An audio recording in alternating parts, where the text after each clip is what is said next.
ગુજરાતનો આવાજ।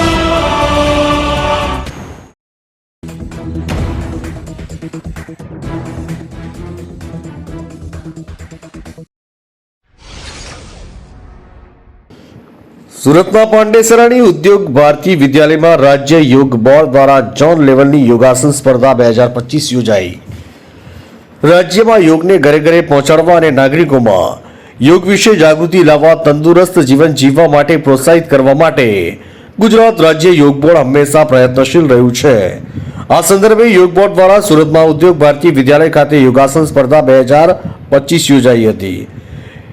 યોગ અભિયાનના ભાગરૂપે રાજ્યના તમામ જિલ્લાઓમાં યોગાસન સ્પર્ધા 2025 યોજાઈ, જે પૈકી વિજેતાઓની ઝોન લેવલની સ્પર્ધા પાંડેસરાની ઉદ્યોગ ભારતી વિદ્યાલયમાં યોજાઈ હતી, જેમાં સુરત, તાપી, નવસારી, ડાંગ અને વલસાડના 120 સ્પર્ધકો જોડાયા હતા। રાજ્ય કક્ષાની સ્પર્ધામાં વિજેતા બનનાર સ્પર્ધકો ગુજરાતના સૌથી સારા યોગ ચેમ્પિયન ગણાશે અને તેઓ રાષ્ટ્રીય, આંતરરાષ્ટ્રીય યોગ સ્પર્ધાઓમાં ગુજરાતનું પ્રતિનિધિત્વ કરશે। સુરતથી શહેબાજ પઠાણનો રિપોર્ટ।